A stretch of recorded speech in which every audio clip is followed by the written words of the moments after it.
The last time Sierra told me to get out of her car, I knew with absolute certainty that it was over between us. I was surprised to find that it didn't hurt nearly as much as I would have expected. In fact, what I mostly felt was a sense of profound relief. I had already accepted the arranged marriage my family had prepared for me, and I was making plans to move to Berlin with my new fiancé. On Sierra's birthday, our mutual friends were all joking around, wondering what extravagant gift I might have gotten for her this year. The consensus was that I would probably gift her the beach house she had been mentioning recently. But as the party wore on and the night came to a close, I never appeared.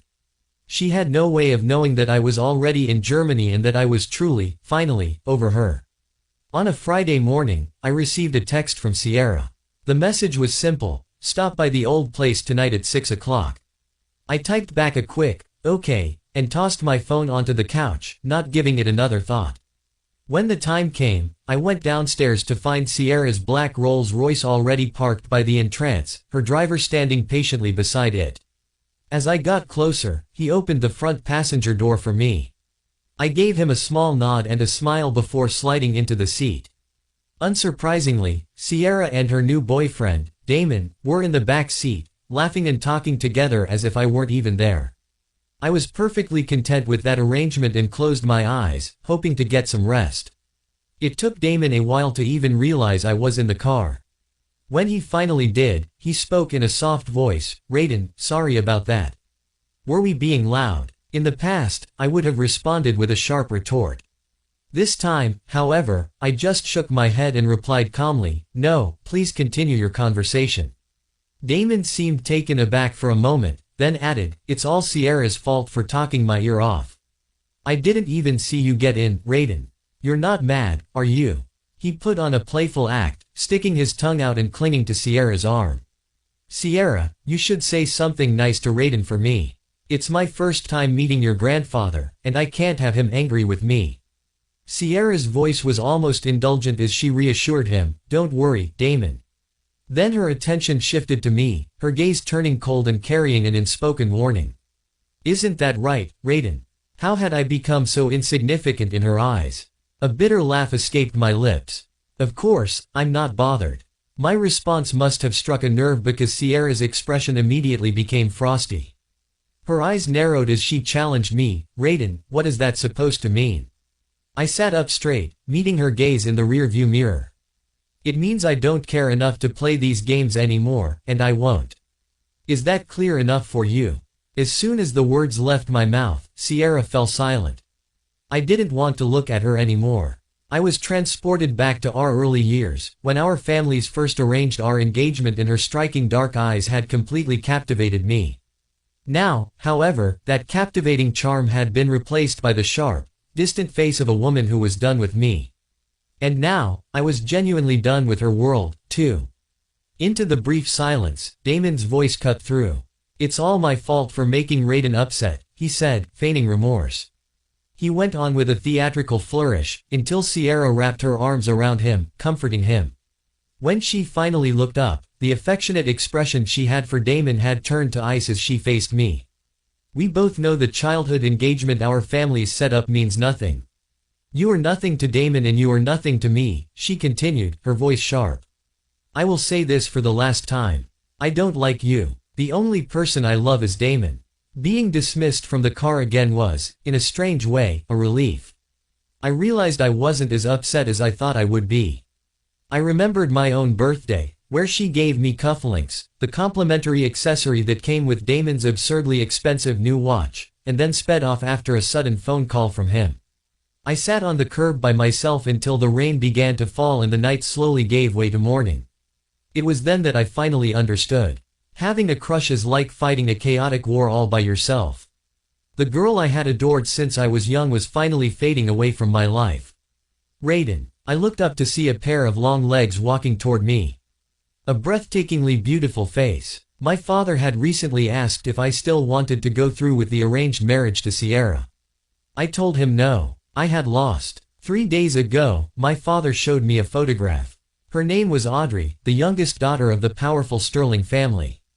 "I thought you might not show up," Audrey said. "Raiden, you are worth it." Don't sell yourself short, she said, her eyes filled with a sincerity that was almost disarming. I managed a smile, opened the car door, and got in. I almost forgot how to breathe as her fragrance washed over me, watching her slender fingers as she pulled the seat belt across for me. My heart suddenly began to pound in my chest. The car started moving and Audrey's gentle voice filled the quiet space. Raiden, you probably haven't eaten dinner yet. Would you do me the honor of joining me? I didn't usually eat with people I'd just met, but for some reason, I found myself saying, sure. After that night, I erased Sierra from my direct life. I blocked her number, muted her social accounts, and archived every digital memory we shared. The only place she remained visible was through Damon's rapidly escalating social media campaign. It started innocently, a hand on a steering wheel, clearly Sierra's, then a blurred half-shoulder in a restaurant, then a side profile laughing on a balcony. Finally, the big reveal, a short, high-quality video of Sierra kissing Damon, officially marking their public debut. It was a calculated move, timed perfectly to generate maximum buzz. The video went viral. The comments exploded with speculation about the mystery woman who had bagged the influencer Damon. He addressed it in a slick live stream, oozing false modesty, confirming that his girlfriend would make an appearance at her upcoming birthday party. He boasted about their extravagant plans, a private viewing of the Northern Lights in Iceland, a gift only someone with deep pockets could provide. Watching him, I felt nothing but a cool, distant pity. He was performing for an audience, Sierra was simply his highest value prop. A few old acquaintances from our shared social circle reached out to me. Raiden, weren't you and Sierra supposed to be the endgame? The childhood betrothal. I opened the chat, took a deep breath, and sent a calm voice message back. It was just a childhood agreement, nothing serious. We're just friends now. But keep that on the low, she's already introduced Damon to her parents. The implication, that she was serious about Damon, was all they needed to hear.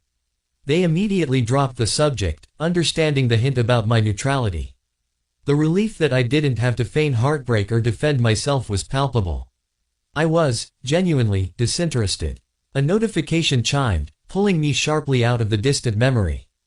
A message from my new fiancé. I smiled, a real, unforced smile this time, as I typed my reply to Audrey, ready when you are. See you tomorrow. The next day, Audrey accompanied me to handle the final paperwork for my study abroad program. Walking through the bustling university campus with her felt less like completing a chore and more like the first proper date of my life. She didn't demand attention, she simply existed, radiating a quiet, intelligent presence. We talked about my engineering courses, her own background in architecture, and shared silly anecdotes about our professors. With Audrey, the constant low-level tension that had defined my relationship with Sierra vanished. I felt a profound sense of genuine ease and stability. I need to swing by my dorm quickly to grab my packed bags. Do you want to head back first? I regretted the words as soon as they left my mouth. It felt awkward to ask a woman of her standing to wait for me. But Audrey just smiled, her eyes crinkling at the corners, and gently pinched my cheek. Go ahead. I'll wait for you downstairs, Raiden. I'm in no rush. My heart inexplicably lurched. The physical intimacy was so casual, so gentle, yet so unexpected. I bolted inside, cheeks flushing, touching the spot where she had touched me.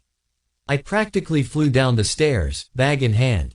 Thanks for waiting. Let's go get some authentic street tacos near the back gate, my treat. Audrey effortlessly took my heavy bag from me, slinging it over her shoulder as if it weighed nothing. As we walked, laughing about a shared joke, we collided with Penelope, one of Sierra's more ruthless friends, who was with her boyfriend.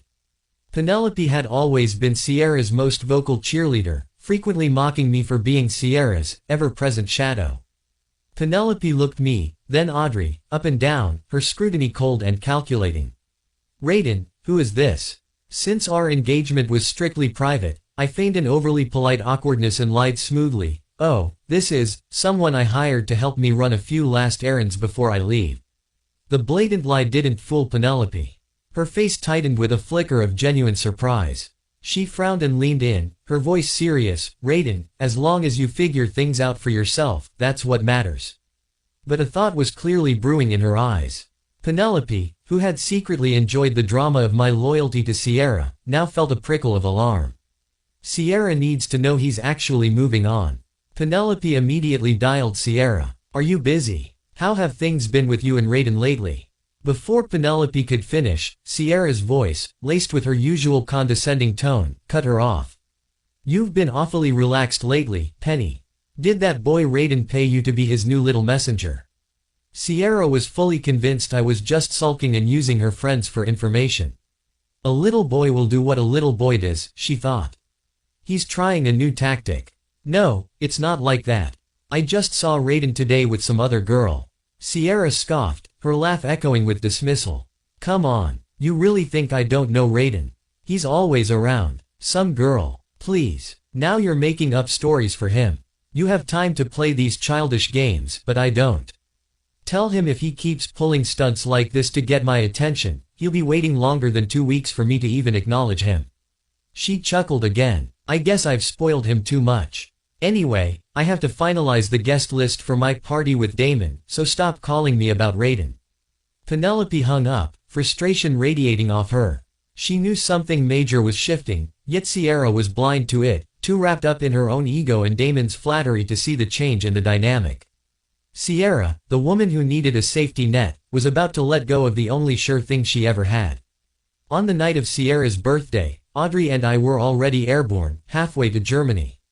I hadn't breathed a word of my study abroad plans to anyone outside my immediate family and the university.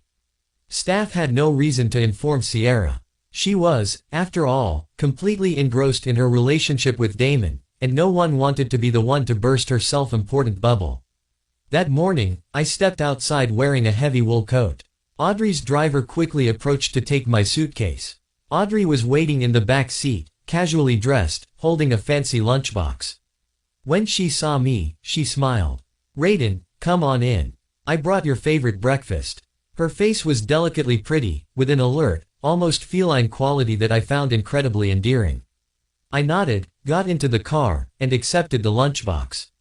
Seeing her waiting for some small acknowledgement, I smiled, a genuine warmth spreading through my chest.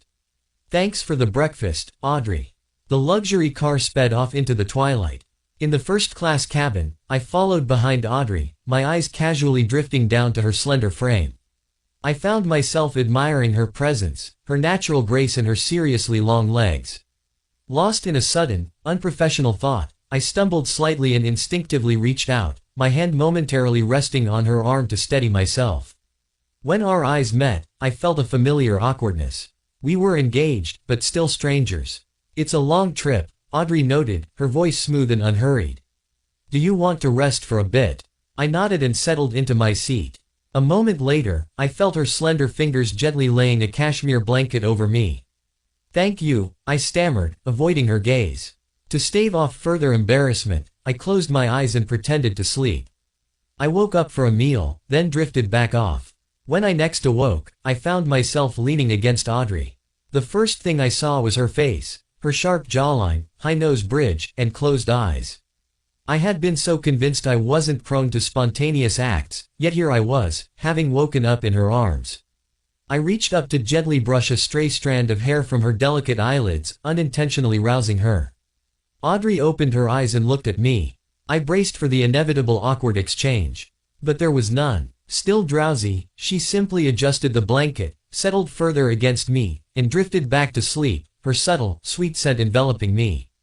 The intimacy felt unplanned and comfortable, a stark contrast to the performative effort of my past.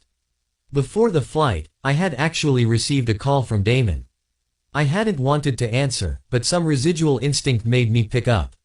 Raiden, you're not actually coming to Sierra's birthday, are you? A guy has to have some pride, don't you think? She's not interested, so you should stop being so clingy. Damon's attempts to undermine me used to cut deep. But this time, I recorded the call as I answered. Then, I simply chuckled. Who says I'm not coming? Just you wait. When the party started, Damon grew anxious.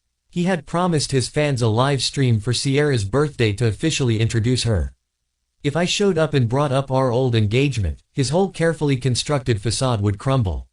Sierra noticed his unease. What's wrong, Damon? You look unwell. He forced a weak smile. No, it's just, I told my fans we would stream during your birthday, but now I'm thinking maybe we shouldn't. Sierra hugged him, her expression instantly softening. Why, sweetheart? I'm scared, he admitted, pulling out the ultimate weapon, his tears. If Raiden brings up your old betrothal online, what will I do? It will ruin everything. Sierra's face hardened, the protective instinct overriding her common sense. All right, I'll take care of it, she promised. I swear, no one will bring it up online. No one is going to hurt you. With that reassurance, Damon visibly brightened, leaning in for a sweet, victorious kiss. After he left to circulate, Sierra and her friends started chatting.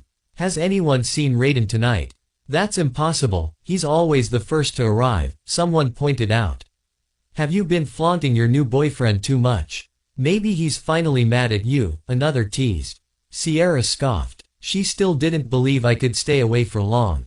If he arrives, don't let him in right away, she teased, crossing her arms. They all speculated, it has to be the beach house. He'll definitely gift it to her. But as midnight struck, Sierra's official birthday, I still hadn't shown up. Her frown deepened. Penelope, feeling increasingly uneasy, whispered, do you want me to call Raiden? Maybe he's stuck in traffic. Sierra didn't say no. Penelope dialed my number. Meanwhile, I was finally falling into a restful, dreamless sleep in our temporary residence in Germany. The buzzing of the phone woke me. Raiden, why aren't you here? I rubbed my aching head. What? Penelope lowered her voice. It's Sierra's birthday. Hurry up. It's almost time to cut the cake. If you don't come, Damon will. Turning over, I sighed. I'm not coming. Just pass along my happy birthday wishes to her. Okay. Unbeknownst to me, Sierra had already snatched the phone, unsettled by my absence. Raiden, don't you think it would be better to say happy birthday in person? She asked, her voice tight, trying to sound casual. Hearing her voice, I felt the last lingering thread snap. If this is all about Damon, you're just wasting your time, I retorted. I bet you're just watching us from somewhere. Cut it out and come on in, she joked unsuccessfully. I chuckled softly. Think whatever you like. Stop calling me. With that, I hung up. In the last few days with Audrey, Sierra truly hadn't crossed my mind. After a long, hot shower, I headed downstairs.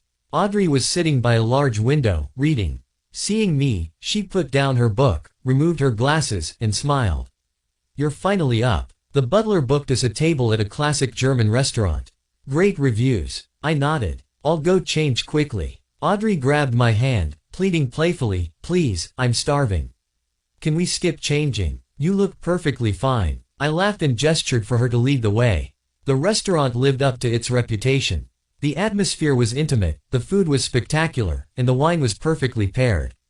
It was the best first meal I'd ever had abroad. After dinner, Audrey suggested a walk to get to know the city, and each other, better. We strolled down the foreign streets, chatting easily as the snow began to fall, blanketing the cobblestones in a layer of pristine white. The streets grew emptier, and soon, it felt like we were the only two people in the world. I suddenly thought that walking like this, forever, wouldn't be a bad life at all. I don't remember whose hand reached out first, but by the time our fingers intertwined, we exchanged a smile that felt like a secret agreement. Audrey was wearing a black coat, and snowflakes rested on her dark hair. I brushed the snow off her bangs, and then, a young man nearby snapped a picture of us. Wow, how romantic, he exclaimed. Hold on, let me get another shot. We ended up posing as he suggested, and afterward, he offered to take one with Audrey's phone. She handed it over without a moment's hesitation. The boy took the picture and handed the phone right back. As we waved goodbye, I raised an eyebrow at her. You trust him that much? What if he'd run off with your phone? Audrey didn't answer. She just laughed softly and pulled me into a hug, leaning against her chest. I listened to her calm heartbeat and felt a profound sense of secure stillness. A few minutes later, Audrey pulled out her phone and tapped quickly. Moments after, a sleek black sedan pulled up beside us. I gestured toward another 5 dark, identical cars trailing in the distance and asked, is that the answer? After returning to the estate, Audrey and I cozied up by the fireplace. She held my hand and asked if we should make our relationship official. We were now in Germany, and the news of our family's union would soon be public. Thinking about the future, a future that suddenly felt bright and stable, I nodded. Let's use the picture that kid took of us. What do you think? Audrey agreed, and I asked her to send me the photo. When I opened my phone, I saw a video someone had sent me from Sierra's party, but I ignored it and posted our update with Audrey instead. A close-up of us in the snow, fingers interlocked, with the simple caption, ready for the next chapter. At Audrey_S. After posting, I casually opened the video. It showed Sierra and Damon cutting a cake together. Sierra was laughing gently, saying, "Damon, let's do this together." Then Damon handed her a gift, a watch. It was expensive, but certainly not fitting for Sierra's usual extravagance. She put it on, proudly showing it off, receiving compliments. The video ended, leaving me completely calm. With a slight chuckle at the absurdity of my former life, I put my phone away. Audrey snuggled closer. Due to the time difference, when our friends back home saw our post, it was just as Sierra's party was winding down. Our photo somehow ended up in Sierra's group chat. As they passed the phone around, someone shouted, "Wait, is this really Raiden?" Another confirmed, "It's on his profile." No joke. Who is this girl? She totally matches him. Sierra was in the middle of kissing Damon when she abruptly kicked over a side table. Resting her hand on her knee, she asked coldly, "What are you all gossiping about?" The person with the phone quickly pocketed it, saying nothing. Sierra noticed Penelope looking guilty and demanded her phone. Sierra immediately caught sight of the picture of Audrey and me, kissing on a snowy German street. She spat out, "Raiden, you've got a lot of nerve." Then she let out a harsh, derisive laugh. Damon looked terrified and confused. "You're mad at Raiden. Why are you taking it out on me?" The previously lively room fell silent. Everyone quietly left, sensing Sierra's rising fury. She offered Damon no comfort or explanation, and Damon, biting his lip, got up and left, closing the door behind him. Sierra spent the night alone in the room, chain-smoking, and finally called Penelope. "Is it true?" she rasped. Penelope hesitated, then confirmed, "Yes, Chloe, the engagement is off." "Your grandfather agreed after Raiden's father spoke to him." Sierra hung up. She eventually learned that I was in Germany with Audrey. The weight of the arranged marriage, which had burdened her since we were children, was finally gone. Yet, she felt a burning ache, not happiness. She needed to see me, to ask if calling it off had been my decision, too. So, driven by a desperate, misplaced possessiveness, she flew all the way to Berlin.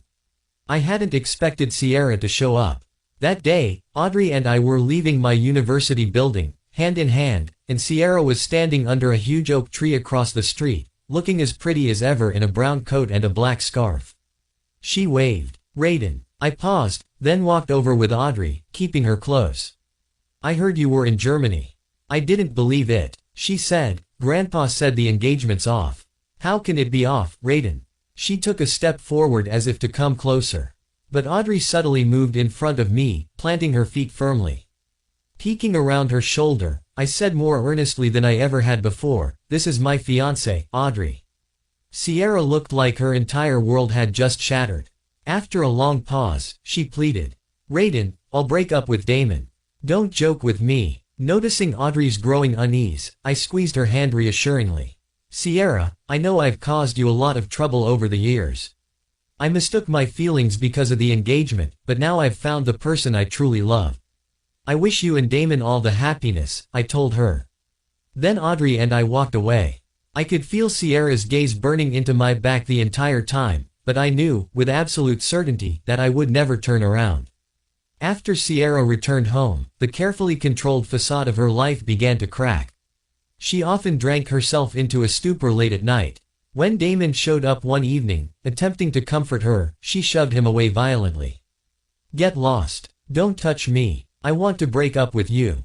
She was so distraught that she misjudged her strength, and Damon ended up tumbling down the main staircase. His pristine white shirt quickly turned crimson. At the hospital, the doctor informed them that the fall had severely aggravated Damon's old injuries, causing critical internal bleeding. He barely survived surgery, emerging pale and ghost-like. Later, after he had regained consciousness, Sierra still insisted on the breakup. "Damon, don't look for me anymore. Let's end things on good terms." Damon's eyes unexpectedly welled up with tears. He grabbed her wrist, his voice breaking. "What did I do wrong? Why don't you want me anymore?" "Nothing." "Then why?" "There's no reason," Sierra continued, her voice devoid of the sharp affection she once held for him. "Damon, I'll give you a substantial settlement. If you ever need anything, reach out and I'll help." Damon looked up, his eyes red, clinging to her like a lost kitten. Sierra looked at him and, in a flash of chilling clarity, realized she had never been this cruel to him before. She remembered the countless cold stares she had given me. She still remembered the first time she had abandoned me for Damon. My eyes had been heartbroken, fragile, like glass about to shatter. She had been so fed up then, but those sad, longing eyes had been burned into her memory. That memory was sharply contrasted by the last time she'd seen me, when my gaze held nothing for her at all. No longing, no anger, only indifference. That year, when I came back home for a visit with Audrey, I heard from my friend Ben about Sierra and Damon's situation. It turned out Damon hadn't agreed to just being dumped. After finally securing a wealthy patron like Sierra, he refused to let go, even after she left him a check for $5 million. When he couldn't find her, he turned to social media to gain sympathy. He claimed that after being pushed down the stairs, he was left permanently disabled and that Sierra had heartlessly abandoned him.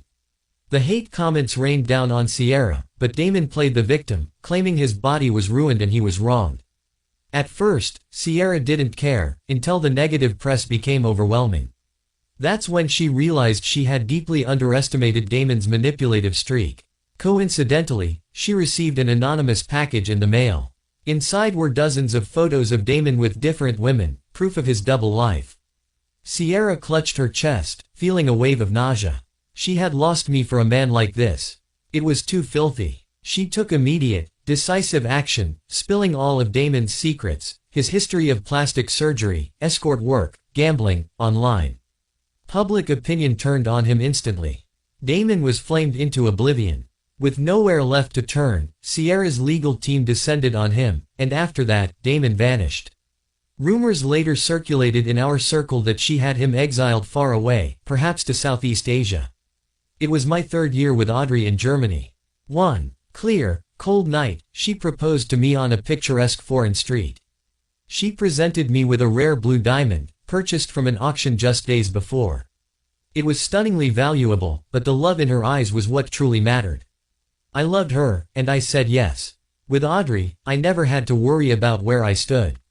She was my unwavering foundation. She provided all the security and emotional certainty I had craved for years, spoiling me with her unwavering devotion. "Audrey, why do you love me?" I asked later that night, leaning into her, staring up at the distant stars. Audrey smiled softly and kissed me. "Raiden, you're an amazing person. My love for you is because you deserve it. Your acceptance of me is my honor." It was much later, when she was comfortably tipsy, that she finally confessed the whole truth. A girl had fallen for me at first sight in high school. She was staggering out of the science lab, suffering from low blood sugar. I, on my way to see Sierra, happened to cross paths with her. I shared a few chocolates intended for Sierra, and that small act of kindness was it. A deep, rooted love was born.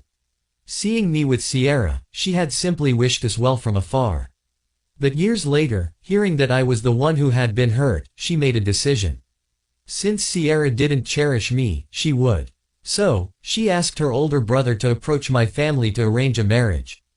The next time we met, after Sierra had thrown me out of her car, Audrey called my name. On that rainy street, Cupid's golden arrow had struck both of our hearts. It was my first time truly falling in love. When Sierra turned 30, Raiden and Audrey got married. It was a magnificent wedding, a union between two exceptionally powerful families. As an old acquaintance, she was invited. She thought she was over it after all these years of loneliness. But at that moment, watching them together, she realized she would never, truly, forget. She could never forget the feeling of security and the quiet, unwavering love I had offered. Yet, she was the one who had messed it all up. She downed a glass of champagne and quietly slipped away from the reception. She didn't want to see Raiden and Audrey exchange their vows or share their first kiss as husband and wife. She didn't want to admit that she had lost the only genuine thing in her life forever. Looking back, she and Raiden were tied together by a childhood betrothal. His constant, secret tagging along had made her feel cherished. But how did it all go so wrong? She thought perhaps it was because I was just too good to her. People always want what they can't have, and the unpredictable seems more thrilling. She disliked anything predictable. Being with me meant a future she could see too clearly. She had treated me poorly to prove something to herself, that she wasn't a gold digger, that she wasn't easily bought by my family's wealth. When the childhood betrothal finally fell through, even with my father's respect for her grandfather, things were not the same.